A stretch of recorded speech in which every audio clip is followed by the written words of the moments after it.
Yo, guess who's here? If you're wondering what under the glass is, the answer is none your goddamn business. I just think it looks cool. And I may need a prescription, but fuck that. Anyway. Look, I'm getting old, alright? Really old. Insanely old, holy shit. Anyway. But I'm gonna be wearing these today because, I don't know, I think they look better on me. Anyway, so, you know, I may be a Sega fan, but not everything in my life is all Sega this and hate Nintendo that. There are other things I like as well, and I'd like to go over them today. I listed them on the list because there are so damn many. So let's start with, and I thought, you know, this would be a good way for you all to get to know me better, so, you know, yeah. I think for starters, there's definitely Infamous. That was a great little duology of games by Sony.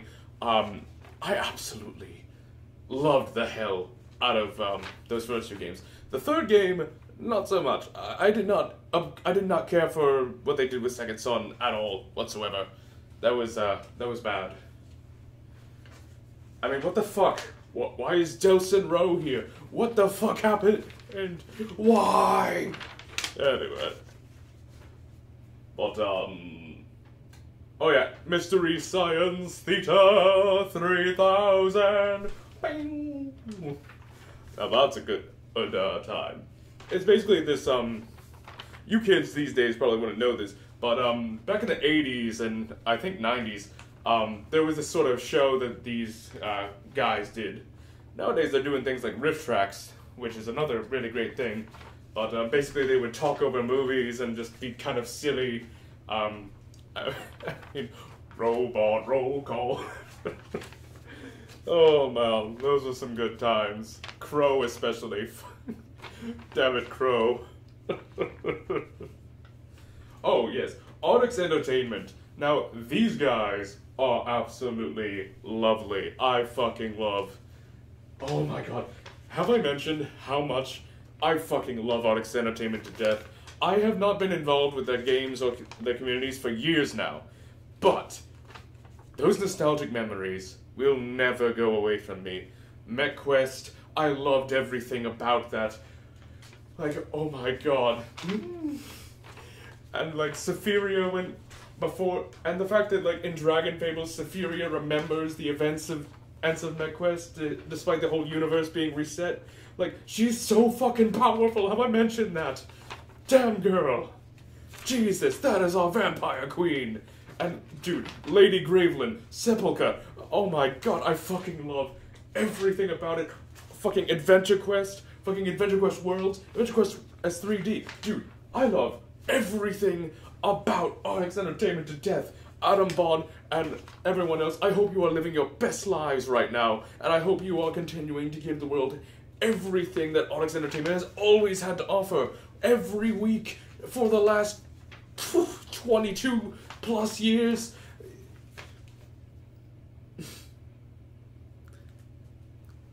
Please. And yes, I know full well that Yashahime took a lot of references. They were heavily inspired by, you guys. Especially Dragon Fable in particular. I recognized those shots the instant I saw them. But, going on. Wallace and Gromit.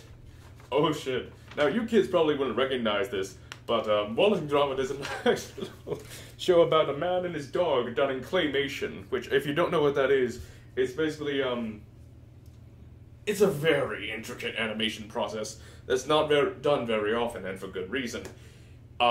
Basically, it involves, where you, do shot-by-shots of clay over time and just mold it into different poses, and you have to get shots of each thing and every... It's a very, very, very involved animation process that not a lot of people do. I mean, sure, you could argue Japanese anime does something similar, but this is even more involved since you have to do real things, not just sketches on paper. 2D animation and 3D animation is, you know, of course, I mean, 3D animation is probably the easiest one to do. 2D animation is a bit harder, and claymation is definitely the hardest animation style of all. Like, you have to really just get everything just right. But anyway. Ooh, In the Land of Ladeo. Now, this is a nice little anime that I love to death. I love how cute this old woman is. Like, I know she's technically still not youth, and she gets really, touchy about being called an old woman, but damn it.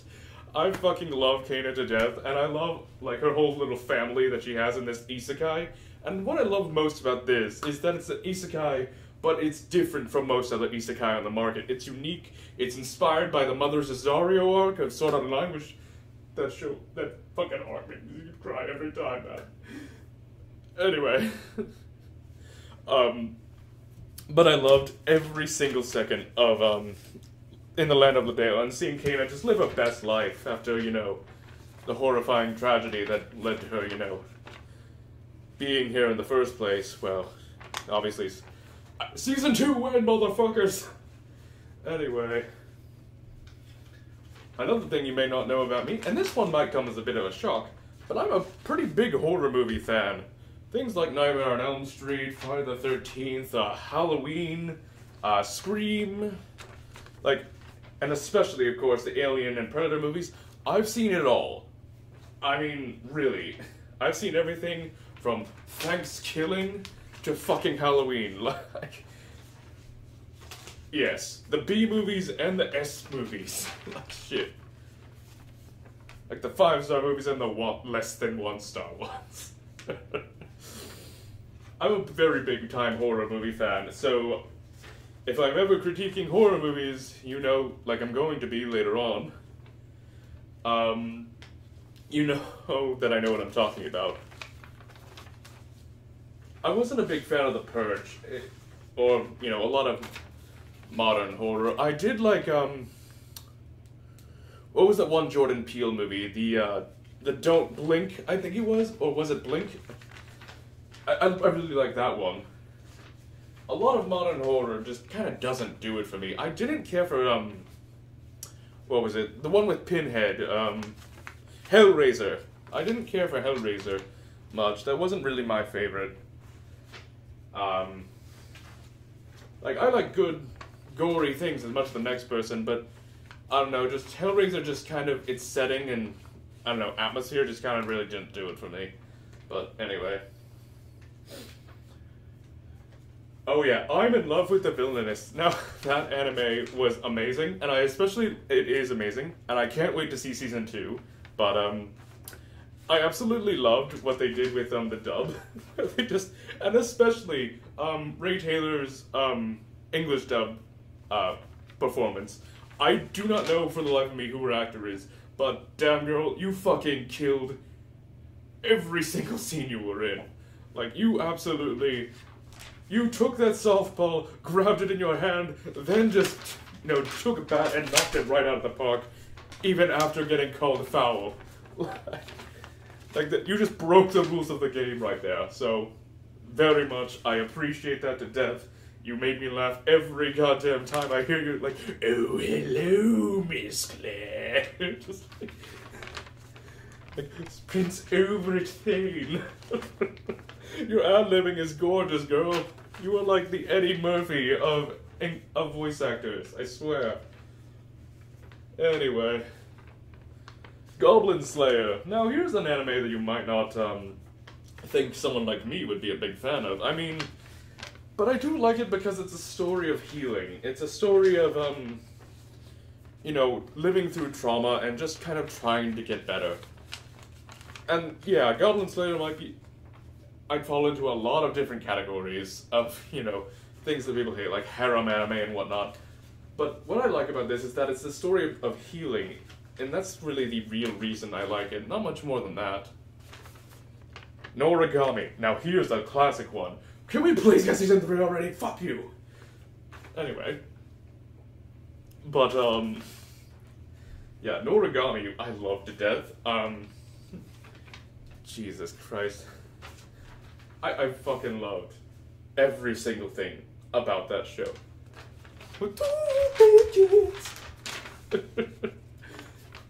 Dude. Jeez. When are we gonna get season 3? We can't just get that cliffhanger and call it the end of it, please? I mean, I know copyright expires 10 years after death. I mean, hell, they even say that in the show. But, like, jeez, can we please get the copyright renewed for this? Please? Anyway. A Demon Lord retry. Now, this is a stupid little show. It's one of those isekai where, like, the guy is a super overpowered, broken, got a bunch of women on his side, yada yada yada. What I do like about this show is that it does, you know, tend to have a lot of, especially in the first season. The second season's kind of feeling off to me a bit. I like the redesigns, but at the same time, I'm cautious to see the rest of them. But I really like the original run in season 1, where, like, you know, there was just this whole bunch of, and it definitely feels like, especially Zero, fuck, why did I forget his last name? But Zero was inspired, he's a living Sega reference. Like, with the, you're 10,000 years too early to face the dragon, just like, which is a nice little, you know, reference to Virtua Fighter and other stuff. You know, you're 10 years too early. And stuff like that. And I love the fact that in that one, episode teaser, they, like, you know, did a nice little, you know, reference of respect to Shenmue, just, like, talking about how it's, you know, like, favorite old school game. Like, that was sweet, man. You guys really didn't have to do that, but I really love you guys for that. Anyway. Spy X Family. You've probably seen this one by now. I love both versions of the show, but I think the dub is really just adorable. It's not often you get a good dub like this. But I love that one to death. Yeah. I think I don't really need to say much more on that, because that's just awesome. Now, I'm maybe a big anime buff, but I really like Japanese x Chinese anime when those two countries work together to make anime. Oh man, I mean, have you seen the amazing kinds of beauty that they can create together? I mean, there are just like a lot of different amazing products that are already on the market, like Heaven's Official Blessing,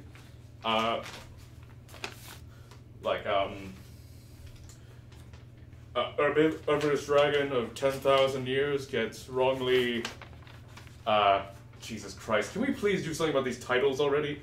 This is getting ridiculous. But, like, shows like that, and even, there's this one new show, I think, Dragon something. Look, I just love the aesthetic of these Chinese x Japanese crossover anime productions. Like, these are really amazing when those two countries are working together. Like, sure, one country alone is already amazing, but imagine just two different cultures blending their different knowledges together to make something beautiful for everyone. Now that's art. Anyway, back to anime. Tsukimichi Moonlight Fantasy. Now this show was an isekai that really, it falls into all the old, you know, tropes you probably know by now, you know. Guy gets teleported into, you know, different world, he's broken, blah, blah, blah, blah, blah. What I really liked about this show is the fact, I mean, personally, it seems like they just really kind of got me in this show. Like, they got me as a person. It just feels like they, including the spider fetish thing. Yes, I do. Don't fucking shame me for it, or else I'll fucking end you. Anyway. But yeah, that's a really good show that I like. Next, we have Shadow's House. I really like that show, and the sort of dramatic, what's the term? Victorian dramatic flair. Sort of like, Bridgerton or Downton Abbey. I really like that. It's just really good, but with a dash of fiction. Also, I just really love the outro by Riona. That was awesome. In the first season, of course. I didn't much care for the second season's intro and outro, but anyway. Calamity of a Zombie Girl. Now, this anime movie is actually really fun. And I mainly just really loved it because it's just a lot of fun. I mean, obviously, the victims in this horror movie are just like most horror movies, not very likable at all. I mean, these kids absolutely suck. They are literally there to hate so that Aiden be glad they're fucking dead. What I did like about this, though, was the zombie girl herself and, you know, her fun little dynamic with, a fun back and forth dynamic with her servant. And just in general, I just really liked a lot of things about this movie. And the way they're so supportive of each other, they're like, I don't know, almost like girlfriends. It's just cute to watch. Also, while killing all of these fucking idiotic, unlikable college kids. But anyway. And honestly, these girls didn't even do anything to them. Like, these kids are just like trying to murder them and just like, dude, we just want our stone back. It's like, no, fuck you. It's like, okay, you brought it on yourself. Like, gets killed. Jesus Christ. Gets out. Anyway, next show is Black Lagoon. Now, this show is a really, a 2000s anime, by all rights. I mean, it falls into a lot of old school stuff. I especially love the English dub. If you've never watched it, it's a really good, well, I don't know how to describe it, honestly, but it's really good, and I really love, just, like, Revi's speech especially, but also I just, like, loved everything about this. Like, I do not remember hiring Christopher fucking Whitman! Like, good times.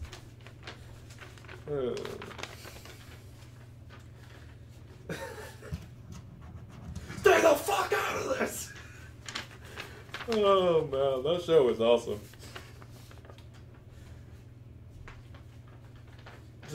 I loved everything. Like, yes, sweetie, I'm ready.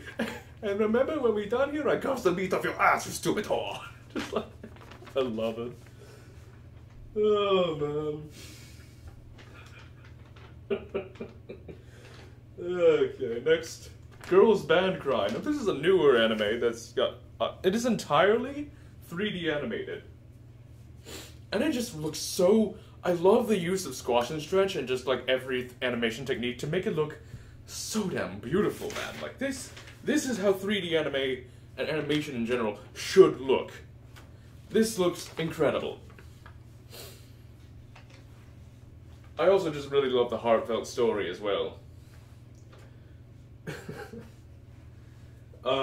Next we have the Apothecary Diaries. Speaking of beautiful animation, that one's really good too. Like, geez.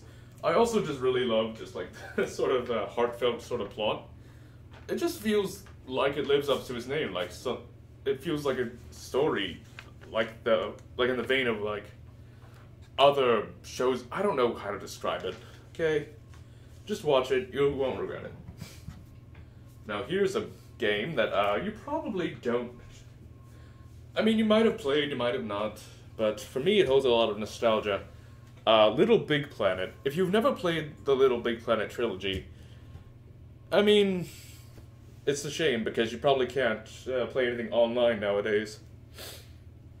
I made a lot of friends back in the day in that community, and ever since, you know, the servers have been shut down by Media Molecule and, you know, all the Sony server nonsense and yada yada yada, just in general, things have not been going great.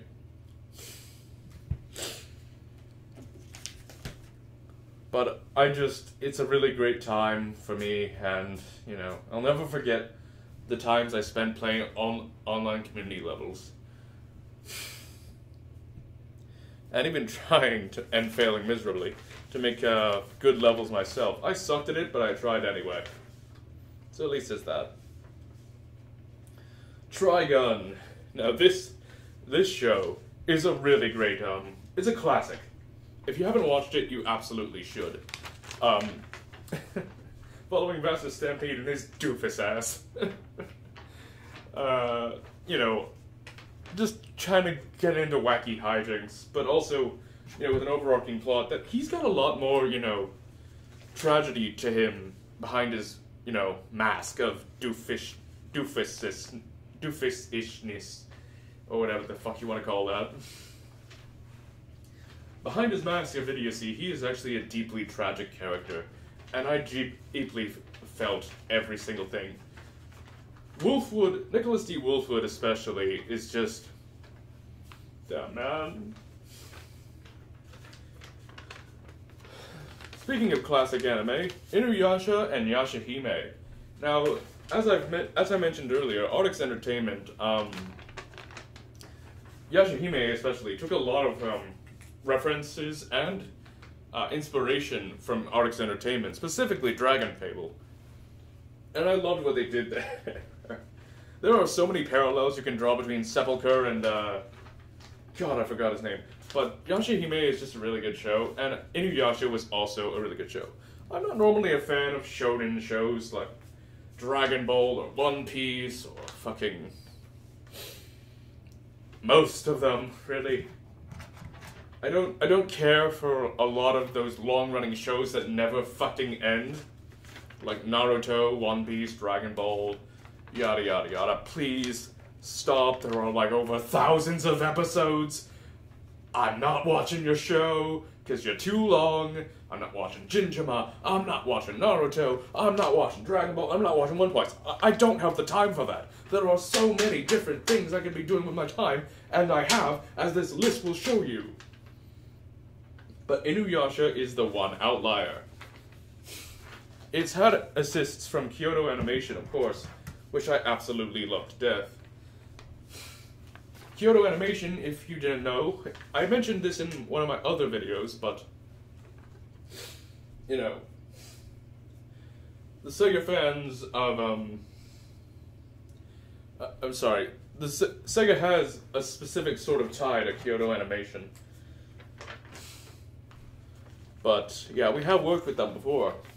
Anyway.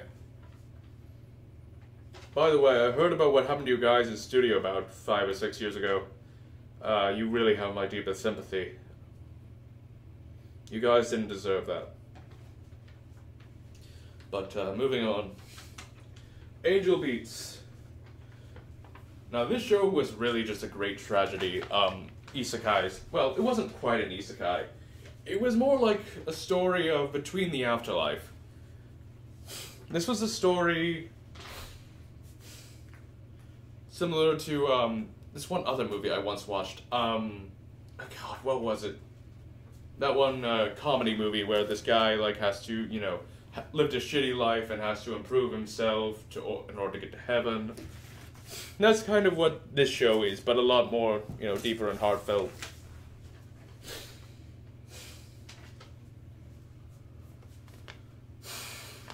Next up we have... Sorry, I'm gonna open a fucking door. Oi. That's more like it. Quella Magi Madoka Magica. Now that show was just a really great time. I mean, really. It had a score that was actually made by the same composer that did Sword Art Online, so props to them for that. But also, I just loved how the show wasn't your typical magical girl show. It wasn't like Sailor Moon or any of the other shows. It did something new and different, and honestly, it can be argued that this show both killed and revived the magical girls subgenre, which, you know, is a pretty big feat. So, yeah. Even if it did transform the face of magical girls for many, you know, shows to come, you still gotta respect it for its accomplishments. This is a show you might have never heard of, but Big Giant Swords. This show is really fun. Like, really fun.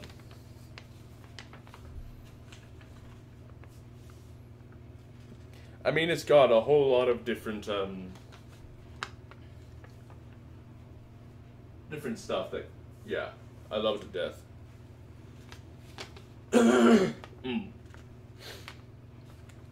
But, I love how they did the little blacksmithing stuff. And it also follows, Michael Cthulhu, a fellow YouTuber who, you know, he does a lot of great blacksmithing work. I really am, as I mentioned before in my Wonder Boy video, I'm something of a sword geek myself, so, and really melee weapons geek in general, so, you know, yeah. Next up we have Doctor Who. All of it. Yeah, I watched Classic Who, and I watched Modern Who. I'm still watching it to this day. I know Jodie Whittaker isn't a lot of people's favorite, and frankly I agree. But it's not her fault that the script is garbage. And let's be real, the script is garbage. It is absolute ass. But, you know, you gotta give her credit for trying. I think with a different scriptwriter, she could be a lot better than she was.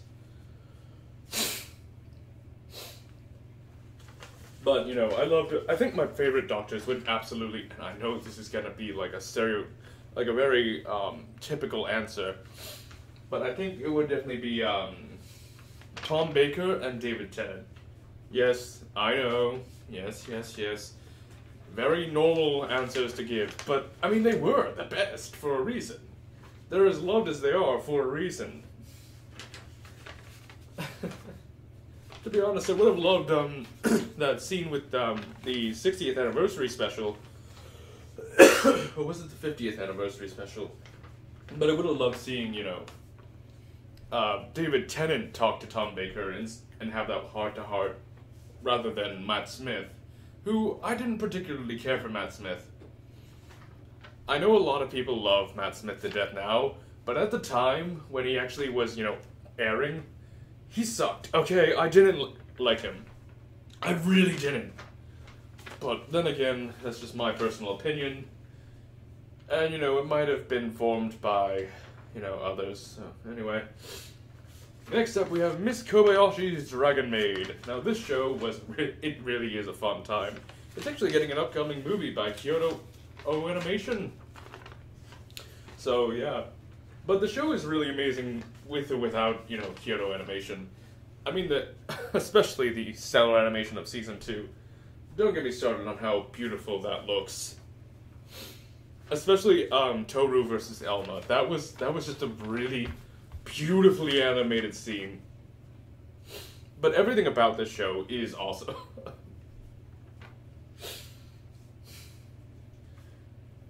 It's really a cozy, cute little show with the lovely lesbian couple down the lane, and all the other, you know, other fucking Pride representation, and of course Lakoa and her fucking pedophile ass. But anyway, other than that, I really love the show.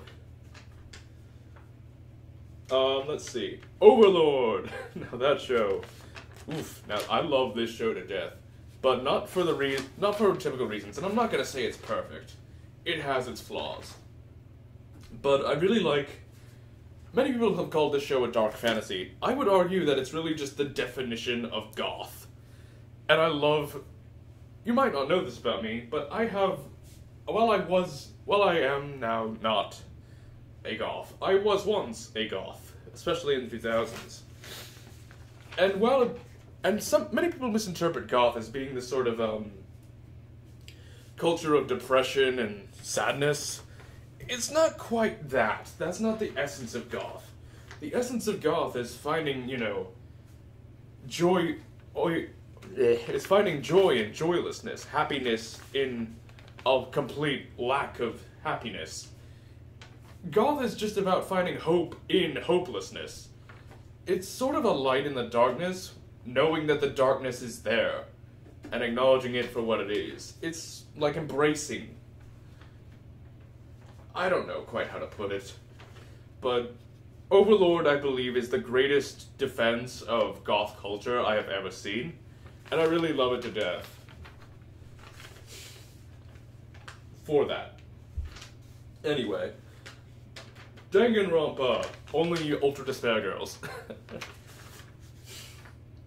I know. I'm not a big fan of Danganronpa, okay? I don't care for the gameplay specifically. I mean... But seeing, But the Ultra Despair Girls, in general, fuck, for the life of me, their names are, not coming to me right now. But I just really love them, and yes, I do totally ship them because they are absolutely lesbian-coded characters.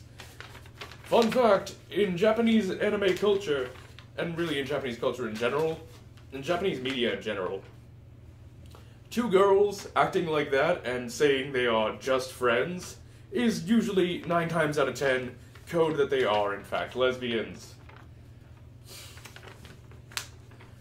I mean, look at, I could go on a whole spiel about this, but I'm not going to.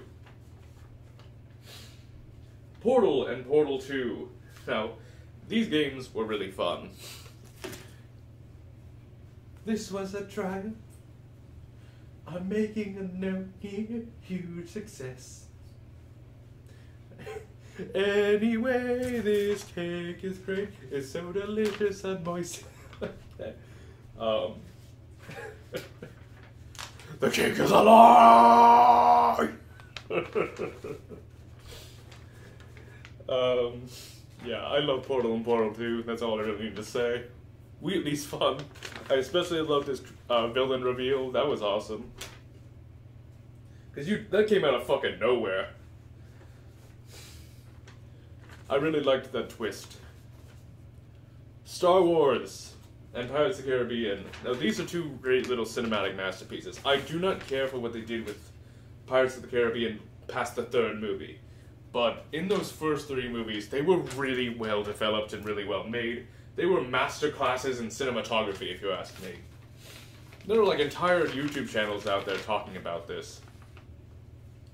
But just know I absolutely appreciated that to death. And Star Wars, dude, I don't care for the sequels, obviously. I fucking hate the sequels with a passion.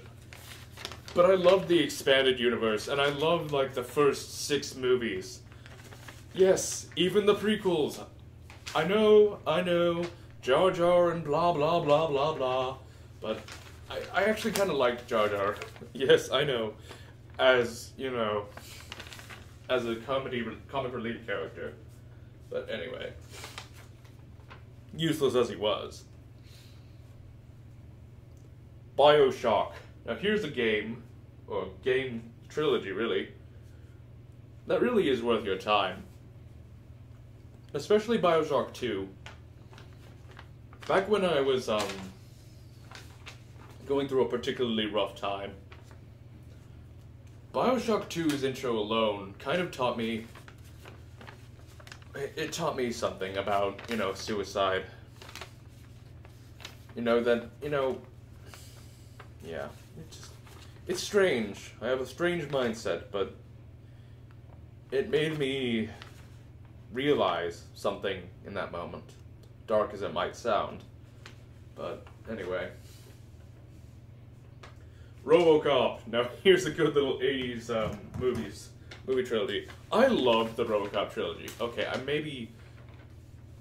a bit iffy on the 2nd movie, but I loved the 3rd movie, and obviously I love the 1st movie. I love the RoboCop trilogy to death, and I loved Alex Murphy's. It's a story of, you know, what it truly means to be human, and that's what I loved about the RoboCop trilogy. But the 3rd movie, I believe, was really just the perfect climax to the trilogy. Despite, you know, the fact they had to recast pretty much almost all of the actors. But, yeah. Metal Gear! Metal Gear! Metal Gear! Metal Gear! Yep, Metal Gear. I fucking love Metal Gear. Yep. I know it might be a bit of a overdone answer, but I loved Metal Gear. Like, everything about it. Maybe not so much Metal Gear Survive, but everything else was perfect. I've never played Metal Gear Acid, though, and I probably never will. So I don't know what it was like, but other than that, I love this series to death.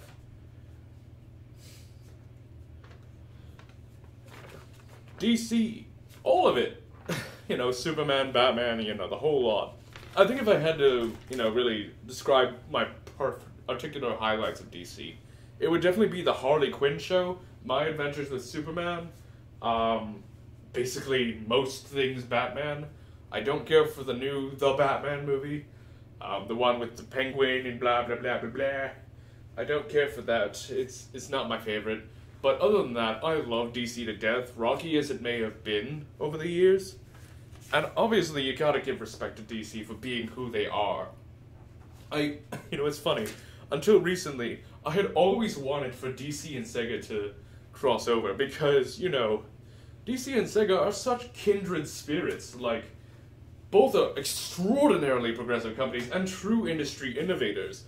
I mean, to absolute death. I mean, first superhero in fucking history. Without him, we wouldn't have Sonic the Hedgehog. We wouldn't even have fucking Pac-Man or any of these other amazing characters. We would not have any of the gaming, or really most of the gaming industry, without Superman.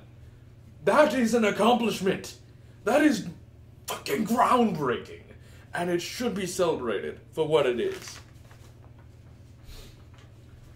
Just think about that, where we would be without the very first superhero. Somebody else might have come along and done it, sure, but I don't think it would have been like that, because without that one spark, I don't think, women's rights movements would have taken off. I don't think all of this, free thinking would have taken off. I don't think everything would just be not so grayscaled anymore. Superman was the spark this world needed. All those years ago, and now, even now, almost 80-something years later, this series, and hell, DC in general, despite all the reboots, it deserves to be celebrated for what it is, because it is an absolute titan of industry innovation, as is Sega, and I always wanted them to cross over, and seeing this happen now has just been, I love every second of it. Thank you. I'm glad to be born in this time. Anyway. God of War. Now, yes, I know it might sound unsurprising, but I'm actually a fan of God of War. Although, to be honest, back in the day, I was never a big fan of God of War. Yeah, the original games always just had this sort of toxic masculinity sort of thing to me, and I never liked that about it. It was never my cup of tea. I never liked it. However, when the 2018 reboot came along, I really did appreciate what they did with Kratos' character, or how they made him, actually regret everything he did in the old games.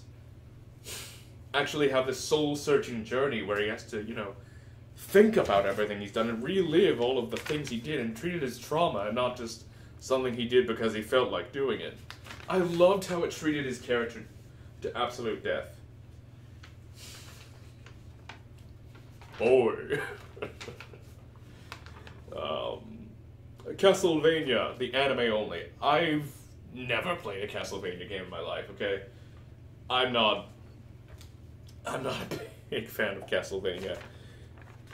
But I do love the anime adaptation, the Netflix version. It's really good. Definitely recommend it. It's like, are you still my friend, Isaac? That was awesome.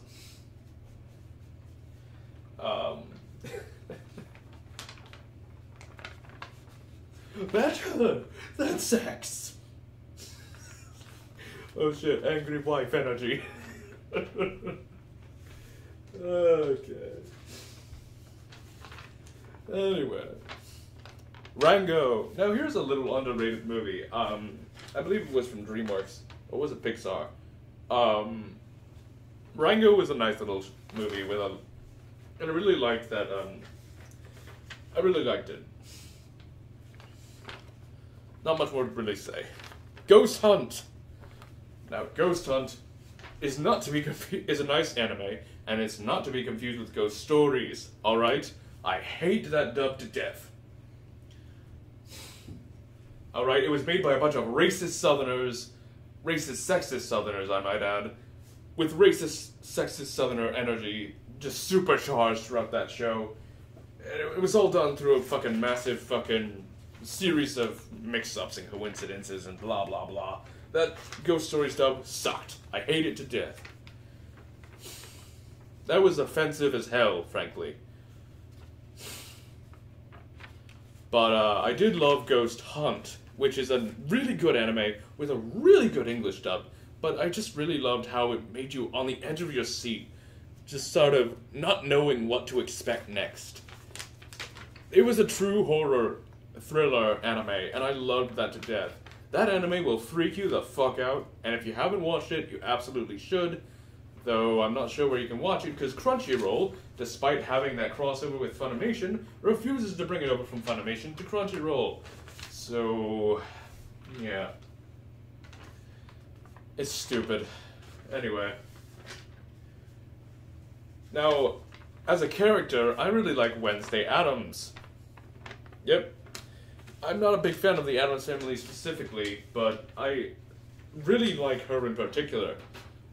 I really like her sort of... I mean, she was kind of the original goth girl. And I just really liked, you know... If you've never watched the Netflix show Wednesday Addams, that's a nice little, you know, interpretation of how she is an adult. And if you've never watched the other show, Adult Wednesday Addams, you probably should. That's a nice little web series. It's no longer around. But, yeah. Adult Wednesday Addams and the Wednesday Netflix show. I just really love Wednesday Addams as a character. The rest of the Addams Family can kind of go fuck itself, alright? I mean, I love it, but I also don't care for it. But Wednesday Addams is just kind of that character that stands out in this show. With her goth girl, I don't give a fuck about any single one of you energy. Like, Jesus Christ. Anyway. Also, her in the actual original show was just so cute. Anyway. In its own little creepy way. Okay, KO, let's be heroes. Now, this one might come as a surprise, but I actually did like this show. I did like it a lot. I really liked Jim Cummings as the voice of, you know, Lord Boxman. Oh, man. And Professor Venomous, and dude, I fucking loved that show in general. It was surprisingly good for a children's cartoon. Like, I really loved, despite the simplistic animation style, I just really loved the plot in general. And that's what I watch a lot of shows for, is the plot. But, I just really liked a lot of the twists and turns and things you weren't expecting to happen. Zenless Zone Zero. Now, you might have heard of this new game from Holoverse. Hoyoverse. Now, mind you, I don't care much for Genshin Impact. I mean, I know a lot of people love it, but it's not for me. And I also didn't care for Honkai Star Rail. What I love about Zenless Zone Zero is the fact that this third game from Hoyoverse does something very different to the last two. It doesn't have sort of that, you know, it doesn't have that predominantly, you know, Asian, Chinese, or really just Asian, Chinese, Japanese, you know, just general Asian energy, flair to every single thing. It generally feels like its own, and it actually feels more like there are a lot of kind little nods of respect to Sega in there. I mean, for example, Jane Doe has her moveset as a nice little reference to, like, nice little references to Bayonetta. I mean, the arcade is actually a bunch of references to old Sega arcade games, and just, in general, there are a lot of nods of respect to Sega after that whole, you know, Genshin Impact v Sonic fandom fiasco a few years ago, so I really love how they, instead of holding it against us, they decided to treat us with respect, and show us a sign of respect for how well we fought for, you know, our community. So that should tell you something about the Sonic community in general. We are fighters, but we are worthy of respect in that regard. I'm aware that some people died, though, as a result of that whole conflict. But, you know, that's a part of internet warfare. Still, it's a great tragedy that anyone took it that far. On both sides, you people disappoint me. But anyway. Moving on. Mysterious Girlfriend X. Now, you might think I like this show for, like, you know, the sex, okay? But no, I actually like it for a very different reason. I like it for the fact that it's, sort of, it feels like I don't know, something like sex ed, I guess, in an anime. I also really like how it, just feels, it feels like a good show. And I really like how cute it was, despite how gross it could be.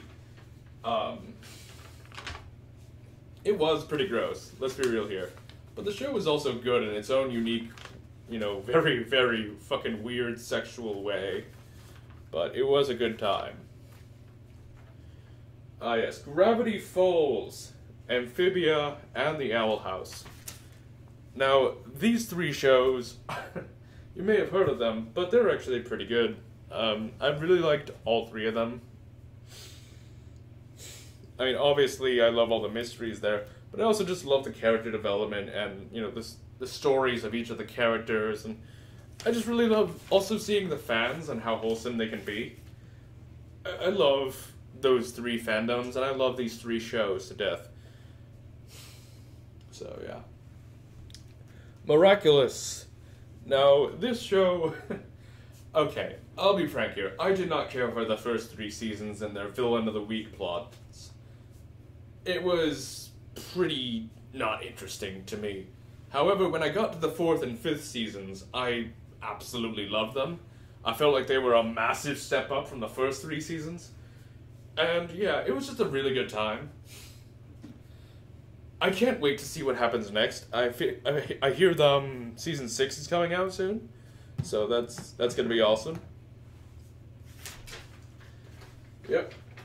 Although I don't care much for the English dub, specifically Bryce Poppenbrook. I hate Bryce Poppenbrook with a passion as a voice actor. He is like the Justin Bieber of voice actors. He gets lead roles and doesn't deserve them. He's a shitty actor and a shitty he is not a credit to the voice acting industry at all. He is a prime example of why voice acting can, how not to be a voice actor. I hate that guy with a passion. Don't get me started on his role as Kirito in the English dub of Sword Art Online. Fuck that! That role sucked! I hate him, okay? He really kind of massacred to death the whole aspect of Kirito's character. Anyway. Winnie the Pooh! Yep, just Winnie the Pooh. Oh, that's a rumbly in my tumbly. Mainly I like Jim Cummings as an actor. I mean, I've seen him on a lot of different things, but Jim Cummings when he did Winnie the Pooh, I think it was just a really nice little way to turn your brain off to a nice little, wholesome, cute, cozy show. And a good time and a good book. I know it might seem a bit childish, but it's nice to just turn your brain off every once in a while and just enjoy life. Another thing I love is VTubers. All of them. Especially Iron Mouse. Now, I know there are some bad actors out there. Bad apples, if you will. But, I just really like, I don't watch many VTuber live streams. I'm not a big fan of all the thirsty-ass comments that all happen all the time. It feels... I mean, I know that's how they get their income and all, but it's just not... I don't like it. I do like watching clips from the streams, though. And just, in general, how funny and how wholesome they can be. And also, I just love the fact that the entire VTuber industry as a whole was initially inspired by Vocaloid, which I'll do a whole video on that some other time. But, yeah. Moving on, we have Bee and Puppy Cat. Really great show, really cute, really cozy. It's, just... And Bee and Puppy Cat Lazy in Space on the Netflix show. Both of them are just really good. Definitely recommend them.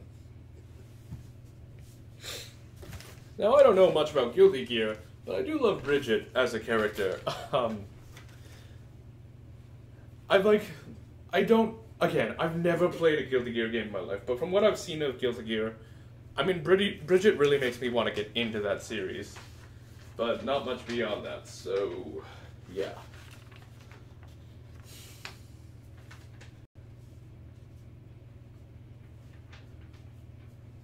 Now, like I said before, I don't care much for Dragon Ball. But I did try it. I really, really tried once upon a time, a long time ago, to watch Dragon Ball and Dragon Ball Z. I got all the way through the Cell Saga, almost made it through I got it partway through the, Boo Saga. But that was as far as I got, before I just stopped and said, you know what, fuck it, I can't do this anymore. The show is shit, I hate it, I can't stand all the lazy plot and the fucking, overextended fight scenes and everything. However, there were two particular things I liked from Dragon Ball, and that is, of course, the ending arc of the original Dragon Ball with, Goku and Chi-Chi, just, being newlyweds and, doing all those tasks together. That felt really cute. I really liked the ending of the original Dragon Ball. That felt really out of character for the rest of Dragon Ball. And I loved how it didn't focus on the fighting so much as it did the character development. That was cute. That was good. I loved that. And of course, I'm really looking forward to the new Daima show. This show really feels uncharacteristic. And I love the fact that they didn't even need to make this new show. But they did. In honor of the late Akira Toriyama. Rest in peace, man. I may not have liked your series, but even I can recognize the fact that what you did for the anime industry as a whole was absolutely legendary. You will be missed. But yeah, I'm looking forward to seeing the rest of Daima. I've already watched the first episode. Here's an old-timey thing none of you will know about, but Mr. Rogers. Mr. Rogers' neighborhood and all that. Hi there, neighbor. Oh man, that man.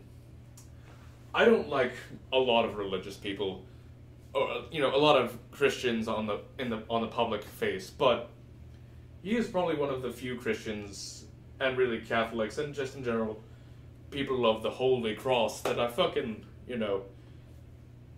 I really respect him to death. I loved what he did with his show, and I loved him as a person. He was so damned nice. He was such a great man. He is a shining example of what humans should be like, if you ask me. That man was a ray of sunshine in a sea of darkness. He really did not deserve to die, but I guess we all have a time to go.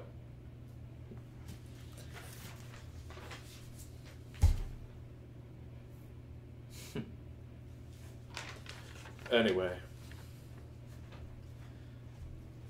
Villainous. This is a nice little Cartoon Network show. It didn't last long, but it was a really good time. I really liked I really liked a lot of things about this silly little show. Lord Blackhat was one creepy motherfucker, and I love that.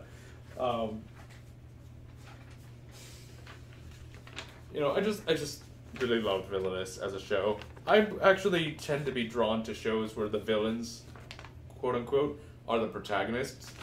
I really like that, although, don't get me started on Death Note. That show sucked. Anyway. Hazbin Hotel and Hell of a Boss. You might have heard of these, but they're by fellow YouTubers Vibsy Bop and all that, and yeah, they are just a good time.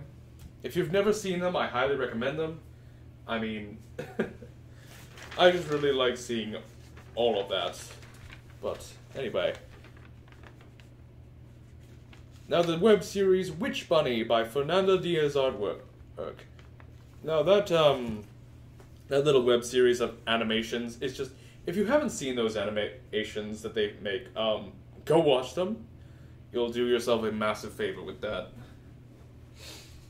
They are really beautifully animated, and I don't know how she manages to make this look so fucking professional and amazing and beautiful all on her own, but obviously it takes some months at a time to do any single one of these. So I really love seeing Witch Bunny and Cat Sorcerer, or Cat Wizard, I think. Anyway. Cat Warlock? Warlock Cat? Well, whatever. I can't wait to see more or of this cute little series. Call Me Can't Communicate is a nice little anime about a girl with, basically social anxiety who really just wants friends and can't, I just think it's so cute. Kipo in the Age of Wonder Beasts. Now that show is a Netflix only show, it's a DreamWorks show, and it's really good. I've really loved it. I very much loved the soundtrack to it, but I also just loved kind of the, character arcs of Kipo and everyone else. Inside Job. Now that's an adult-only comedy series that, I love how it just, pokes fun at all of these dumbass conspiracy theories you see all over the internet, and just, puts them into an animated format, so that it really just is, all of these conspiracy theories are actually real. And I love how it just goes out of its way to trash every single one of them. Because it sounds and looks so outlandish and stupid that, you really see just how dumb these conspiracy theories really are. And I love that about it. But I also I loved season 1 especially. I didn't care as much for season 2. I feel like it did that one thing that a lot of shows, dinosaurs or, maybe The Simpsons and, many other shows do over time like that, where they shift the tone from comedy to drama, and it doesn't work, because that's not what the viewers want. I get you want to have a more serious story, but you didn't need to do that, and it's not what the viewers want. I'm here to watch a fun comedy show that talks shit about conspiracy theories. Not to see, Reagan's emotional development with her boyfriend. I want to see, all of this, stupid little comedy shit. That's what I want to see. But you can't just switch the tone in one season to the next. It gives you whiplash. If you want to do that, make it, happen slowly, gradually, over time, over the course of seasons. Not just do it on the fly. You can't just do that. That's not how it works. Honestly, I'm glad that show got cancelled. But anyway. The She-Ra reboot. Now, you might not know this about me, but I am something of a He-Man fan, but especially I love the She-Ra reboot. I especially loved Catra and her just, "Hey, Adora." Damn. Catra, I really, really identify with as a character. This character, and especially her speech in season 3, when she was just in the height of her best character, before she got a redemption arc, but also during her, sort of warlord arc. I loved that speech from her, just the whole fucking bar speech from her. That line is incredible. That is good script writing, that is good writing. That is great, phenomenal character writing. I loved seeing Catra just speak her mind like that, and just really just have a chance to vent about how she feels, and I felt like I really identified with her in that moment.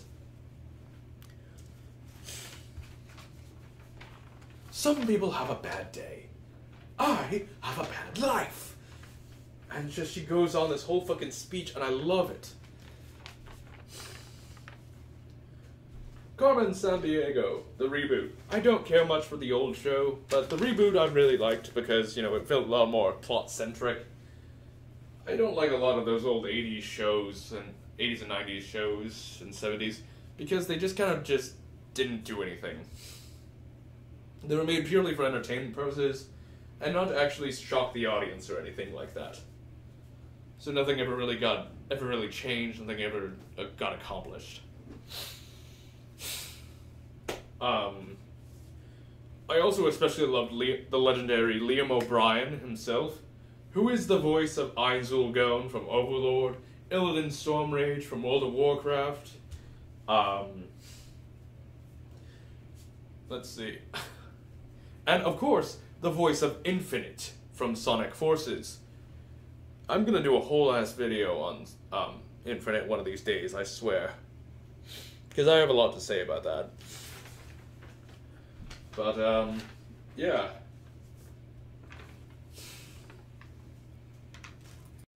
There are also other series I like, or other things I like, such as Trick or Treat, which is a great little movie. Definitely, I loved the little, I loved Sam especially, but I just really loved that movie. It was a nice little fun movie. Definitely a good time. Try and watch it out. Maybe on Halloween. Defending Your Life. That was the name of the other movie that Angel Beats reminded me of. Defending Your Life is a nice little comedy. And yeah, as I think I described earlier. The Lovecraft Mythos. Now there is a good series. I don't read many books anymore. When I was a child, I read every fucking thing, but the Lovecraft Mythos is one of the few books I still read fairly regularly, even though, you know, I've read it a bunch of times now. I mean, The Black Goat of the Woods with 1,000 Young, Yog-Sothoth, in Cthulhu, a thing that should not be. Like, dude, Lovecraft is insane. I know he's a racist, and he wasn't a very good man at all. But you gotta respect a writing talent. Anyway, Shakespeare. I'm actually kind of... Yeah, I've been something of a Shakespeare buff. I'm not much, when it comes to... I'm off and on, but when I was a kid I used to be super into Hamlet, Romeo and Juliet, stuff like that. But anyway. Killer clowns from outer space. Killer clowns from outer space. Okay. But, yeah, definitely a good time. Really good, little B-movie, if you will. But it's just a really damn fun time. There's also a video game of it. Pretty good, too, from what I hear, so yeah, definitely try that out. Now, Gamera, as a character, is a kaiju that, one of the few, pretty much the only kaiju, that I'm really a fan of. I've never much cared for things like King Kong or Godzilla. Mainly because it's overhyped as shit. But Gamera is probably my favorite kaiju of them all. You know, friend to all children. You know, he's just genuinely a very nice giant turtle, and I like that about him. He's a kaiju who's not overly aggressive and violent towards everything that hurts him. He's a guy who actually fights with a purpose and has a purpose to destroy the things he destroys. It's not just, you know, watching him go on a rampage for hours. He actually fights with a purpose against it. It's cheesy as they can be. But, yeah. I also first discovered Gamera through MST3K, so... Borderlands. That movie, yeah. I know a lot of people don't like the Borderlands movie. But I do think, you know... Despite the fact that it's glorified fanfiction, I do think it actually... I really love the costume design. The writing in particular was really good, even if, again, it wasn't, you know... It just felt like it was taking too much creative liberty. But I really liked that. I also really liked the one-liners and everything. And just in general, the whole movie was a good time. Valkyrie. Now, there was a good movie. It was about, classic movie. It was about, well, during the, you know, Nazi Germany, about a real-world unit that actually tried to rebel against Adolf Hitler and ultimately failed. But it's a really good dramatization. Ah, fuck it. I'm not gonna fucking say all that. Of those real life events, so yeah. The Usual Suspects. Kaiser Soze! Classic. Definitely a good time. My cousin Vinny. My cousin Vinny. Oh man, that was a good movie. Really, really good. I loved it to death. Mr. and Mrs. Smith, that was also a great movie. It's basically what Spy X Family is, but, you know, several years earlier and without, you know, Anya. Or any of the other characters. So, yeah. Pulp Fiction. English, motherfucker! Do you speak it? Good times. The Kick-Ass movie is something I love, too. I don't care much for, the original graphic novel, and frankly, nobody should. It's basically why I hate Invincible so much, is because it's stuck in the 2000s mentality, and by which I mean, the protagonist, our hero, you know, gets the shit kicked out of him, he loses, bad guys win the day, yeah, that's a pretty depressing ending, frankly. I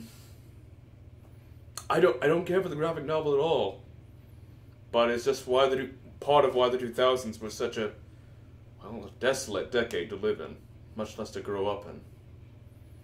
Not exactly ideal for a growing child of any age. But anyway. But the movie was good. Dune, the entire series. House Atreides, motherfucker. I really like the movie, but I also like the original book. The old movie, for the record. I mean, the new movie is good, but not what I would consider, like, the best version. War Games. Now there's a great little movie. The only winning move is not to play. Starman. You know, it's been a while since I saw that movie, but I definitely remember loving it a lot. Flash Gordon. Flash! Ah! Bang, bang! Bum, bum, bum, bum, bum, bum, bum, bum, bum, bum, bum, bum. Flash! Ah! Good times. Oh, man. That's a classic. Such a classic. Tucker and Dale versus Evil. You know, it's been so long I forgot how this movie went, but I definitely remember loving it a lot. It's about two rednecks, basically these... It's so dumb. It's so dumb, but it's so funny. It's just watching these college kids and these rednecks get into misunderstandings with one another and killing each other because of it. It's just too much fun. Warriors! Come out and play! Yep, I love the Warriors too. Escape from New York? Yep. Call me Snake. Yeah, in case you didn't know, basically Iroquois Pliskin from Metal Gear, and basically Snake in general, was inspired by this movie, so definitely go check it out. It's starring Kurt Russell, so already a must-watch. Speaking of which, you should watch The Thing, but anyway. Dr. Horrell's sing-along blog. Oh man, I loved this little web skit thing play to death, and I think anyone who, you know, knows about, you know, any of it, you should definitely watch it. I mean, starring Felicia Day and from the Guild, which is another web show you kids might not know, but also I mean, Neil Patrick Harris stars in the lead role. I mean, it's just a really good time, and I think it's really worth anyone's time. Also, Billy Voltebolt from MechQuest was inspired, or really just as a living reference, to Dr. Horrell's sing-along blog, so a definitely good time to watch. Oh man, but MechQuest did it so much justice. That fucking storyline fucking broke my heart, man. Anyway. UHF. This was Weird Al Yankovic's first and only movie. Yeah, that's right, he made a movie back in the 80s. Oh man, that movie was just so chock full of references and everything. I fucking loved everything about it. Just, but I think if I had to say what my favorite line from the movie would be, it would definitely be, "Red Snapper, so very good, Red Snapper. You ever try it? It's so tasty, so tasty." He chose the box. Let's see what's in the box. Stupid! You're so stupid! Nothing! Absolutely nothing! Oh, I fucking love that movie. Got all the Weird Al charm in one giant ass movie. Good times. Back to the Future, you know, anyone knows what that movie is. Great movie. Ghostbusters was another one.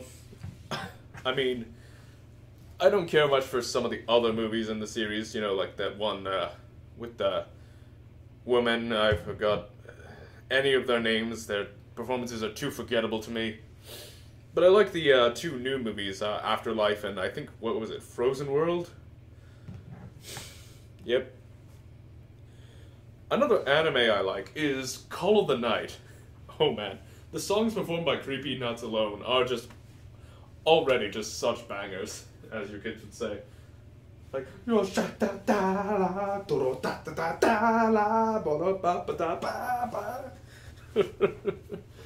damn, that's good times. I really love that anime to death. I'm glad it's getting a season 2. It deserves it, man. Your boy Calming is another great anime. Dude, the music of that alone is just awesome, and I love it. I'm Quitting Heroing. Now that was a good that was a good anime as well. Damn, that I actually really deeply associated with the main character's dilemma. So, yeah. American McGee's Alice. Now, this is the sort of trilogy that's not a trilogy. If you don't know the story behind this series, it's quite a tragedy. The first game was really awesome. The second game, I forgot what it was called. Alice, why am I blanking on its name? But, basically it's like supposed to be Alice in Wonderland, but Wonderland's a lot darker. And then there was supposed to be a third game, Alice Asylum, but it never got released, or not yet, because it's under the license of EA. Yeah, not a great place to be under license of, so it's been ready to be developed for a long time now, but they just haven't given it the green light, which is stupid as hell. American McGee's Alice is really a great little game series. And if you haven't played it, I definitely recommend it. They're really great, somber, melancholy games. And I really think anyone would love them. Very original. It's a very psychological thriller, if you will. Or maybe psychological horror. Whatever. Freedom Planet. If you know anything about Freedom Planet, you know that it was originally kind of caught some criticism for being a Sonic ripoff, but it's not quite a Sonic ripoff. It was inspired by Sonic. And I actually really love this series, as do I think a lot of Sonic fans. So, yeah. Let's see here. Uncharted. Now there's a PlayStation game that I actually really like, along with Little Big Planet and Infamous, of course. But, yeah, Uncharted was another fun time. I also like Tomb Raider, for the record, but just not as much enough to put on this list. But Uncharted was a good time. I do not care for the movie, though. I think the movie was garbage, okay? Tom Holland, why'd you cast that pussy-faced bitch boy over here who plays the pussy-faced version of Spider-Man? Why does everyone think that performance is great? It sucked! Hi, guys. Is this a fucking joke to you? Anyway. But yeah, why did you cast Tom Holland as fucking fantastic jawline Nathan Drake? This kid does not have the jawline. You need somebody like, you know, somebody with a way better jawline to play Nathan Drake. But no, you got bitch boy over here. Anyway. Sure, he does his own stunts, but fucking hell, dude, his acting talent is zilch. And his fucking, you know, threatening factor is, it sucks. He sucks at it. He's such a bitch boy. Anyway. That kid has no right getting the lead roles he does, alright? Anyway. Mr. Stark, are you Peter Kid? Seriously, shut the fuck up, kid. Anyway, Saints Row the Third. Now, about the Saints Row series, I would have liked it, but the thing is, there's a reason Volition went out of business, and that is because, let's be honest, the Saints Row games were pretty bad from the start. I mean, the first two games were open worlds, but they had way too much to do. Like, Saints Row the Third got it, but Saints Row 2, there was just, like, you could spend literally hundreds, if not thousands of hours just doing one playthrough. Hundreds of hours on one playthrough. If you want to make multiple in a series where you make multiple characters, just to kind of fuck around and have fun. So, if you want to make one playthrough, you're just not going to have a lot of fun. Like, there's just too much to do for one playthrough. Couldn't you have saved it for New Game Plus or something? Come on. Saints Row the Third was really good. I really loved that game to death. But then Saints Row 4 came out, and there's just like, okay, the superpowers kind of kill everything, and everything is just really a reskin of, you know, Saints Row the Third, gameplay-wise, so it feels kind of, and the superpowers really, can I stress, like, what is with this? There's no need to hijack vehicles in this game, because you can just run everywhere. Hey. The sprint thing especially was stupid as hell. Let's see. Grim Fandango. I never finished this game, but I loved every second of the time I did play with it. It was recommended to me originally by a very old friend. Someone who meant a lot to me. I wonder if he's doing okay. Probably not. He died long ago. It's time to accept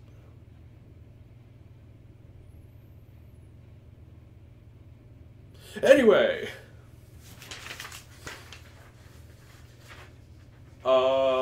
Let's see. The Sinking City, which was inspired by H.P. Lovecraft, definitely a good time. I really think that game was really fun. Well, by Lovecraftian standards. I mean, Cthulhu's obviously there too, so, yeah. The Last Lovecraft, The Relic of Cthulhu. That was a really stupid little hidden gem, but it was a great movie. Hey kid, hey boy, have I been fish raped? Wait, he says it with such confidence. God, I love that movie. Damn it. Definitely a hidden gem. You should look that up sometime. It's a great little fun movie. Okay. But, yeah. Next up we have, Dead End Paranormal Park. It's a nice little show about, you know, about a haunted little park, and I just love, I don't understand why everyone has that nose, but I do like that little feature of it. Also, seeing, God, what's her face? The demon, what? whatever. Catherine, Carol, God, why am I blanking on her name? But she was just a little rascal, and I loved everything about it. Just like tries to eat the dog alive. It's like, this is exactly what it looks like. It's like, oh man, you little shit. But Pugsley was cute too. I really loved that. Oh man, Norma was also fun. The main character themselves, I wasn't really as much of a fan, but I do like Barney. Barney was cool. I really liked him, but he didn't speak to me as much as the other characters, because he didn't have as much of a, I don't know, outspoken personality as everyone else. I don't know quite how to describe it, but I feel like I liked a lot of the other characters more than I did him. Or was it her? I don't remember if we got pronouns for Barney. But anyway.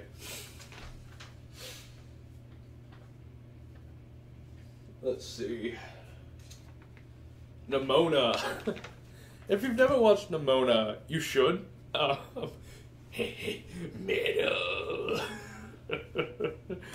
Damn it. Nimona's such a little shit.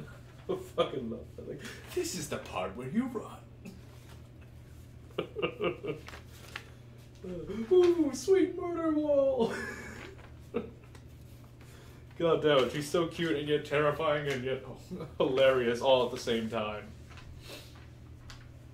Anyway. A new Netflix show I really liked was Twilight of the Gods. That was a good show, because, well, it dives into old, Viking folklore and stuff. Got Odin and, Thor and all that good shit. But also, I just really liked Loki, especially. Seeing Loki, just like, I am the scapegoat god. Dude, that moment kind of broke me right there. I really identified with Loki's speech there. Having to be the guy that carries everyone else's lies and sins for them. Having to be the villain. And just hating every second of it. I really feel that pain. But anyway. I know that pain all too well. But anyway, really great show. Definitely watch that. Exploding Kittens was just a really fun time with God as a cat. Like, God cat. Oh, man. I love that show. That was good, that was a good time, comedy show-wise. I loved it.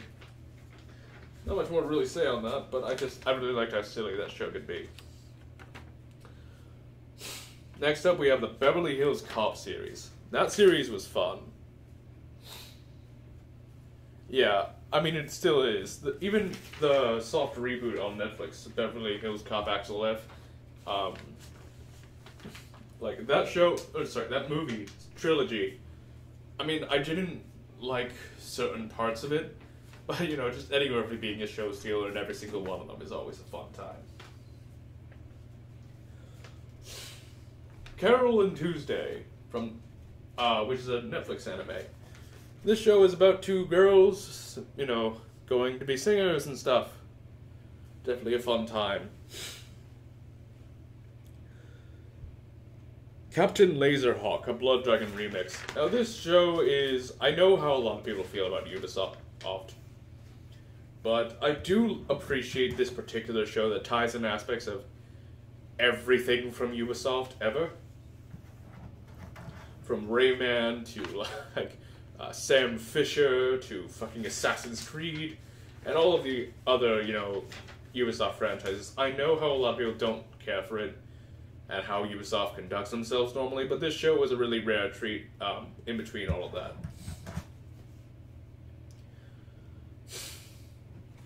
Dogs in Space. Good dog. Nothing more to really be said here. I really liked that show. Good time.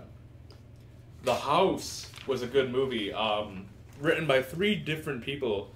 Act 1, Act 2, Act 3, written by different people following the same exact house, and I loved that about it. I think, yeah, good time. Definitely watch it. It's on Netflix. Definitely, definitely a hidden gem. Adam by Eve, Alive and Animation. That movie was really good. It was kind of like the Beatles' Yellow Submarine, but, for this new musician, Eve. And I really liked what it did there. Eve has such a unique voice amongst Japanese male singers. He's not really, I think he might just be a diamond in the rough. He's got one of those unique voices that's hard to mimic, like Ozzy Osbourne, Elvis Presley, Michael Jackson, and many other popular, different singers throughout the years who just had voices, very unique voices that not many other singers in the industry had. And I think Eve is just like a diamond in the rough when it comes to like that sort of unique voice. You'll recognize him the instant you hear him. You won't confuse him for anyone else. I'm looking forward to seeing great things with Eve. He also did the outro for the new Blue Box show, so, that's kind of his big anime debut. So, yeah. Definitely check out that movie. Good time.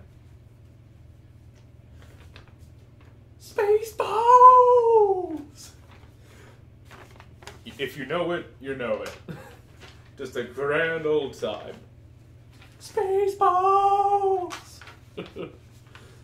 Oh, man.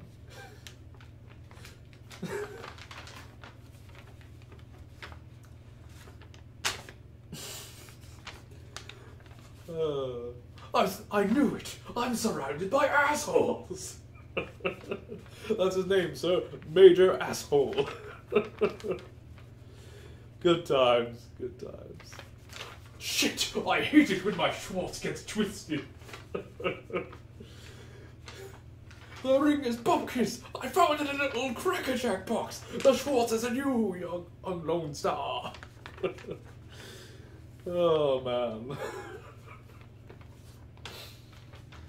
Okay. Spawn. Like Todd McFarlane's Spawn. And of course the old Spawn live-action movie. I know that movie was kind of bad, but it also was kind of good in a cheesy sort of way. I just really like Spawn as a sort of character, and, apparently, Shadow the Hedgehog was also inspired by Spawn, so that's cool. I mean, that makes sense. Let's see. Satina, the web series Satina by Hannah Daigle. Really good time. I really like seeing, the princess of hell, if you will. But just being a little girl and just... And Jesus Christ. Lucina, just like the whole fucking... Dave from IT. Like, damn it. That show is just so wacky and irreverent, and I love it. The concept alone is something to laugh at. Obituary by Belated Media. This is a nice little, It was turned into a webcomic, but, the actual, It was originally intended to be an animation, and I really liked, seeing Wendy and all that. I fucking loved the hilarious timing of just like, will you and Mom die? It's like, well, yes, but that won't be for a long, long... Like, what the fuck? Jesus Christ, that came from fucking nowhere. Holy shit. Dude, that was literally the best punchline in the entire series. Definitely watch that sometime. Look it up. Obituary by Belated Media. Far-Fetched is another nice little animated web series done by Ashley Nichols and, a few other people that you might know. I really like what they've got so far. I can't wait to see the actual animated pilot. And, I'm just looking forward. In case you haven't noticed, I have a sort of liking for hellish and satanic things. But, treat them in a more humane light. I really like that. Far-Fetched, definitely watch it. It's a really good time. Welcome to Hell by Erica Wester.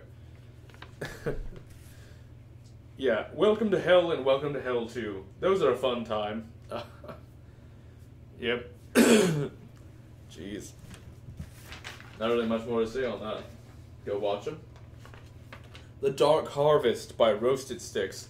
This show is inspired, well, this web series is also inspired a bit by Danny Phantom. I mean, there are clear influences and all that.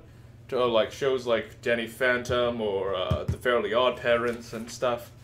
And I love what they did with this show. I really like it. Definitely check it out sometime. Can't wait for episode 2. And yeah. In terms of music, I have a lot of different tastes.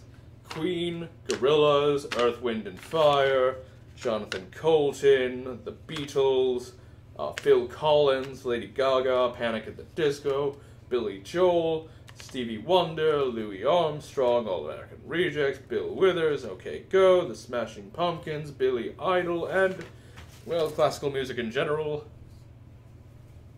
Like, I've got a whole host of different artists and songs I like. As you can clearly see from this list, I mean, they are some of my favorites. Also, I didn't put this on my list here, so, yeah, but Sugar Hill Gang, it's like, Hotel, Motel, Holiday Inn. Good times. But, yeah, that was one of the first rap albums, I believe, by Sugar Hill Gang, Rapper's Delight. That was definitely a good time. And I mean, but I think my favorite song of all time would definitely have to be Trail the Lonesome Pine. That one really, that's kind of my song, if you will.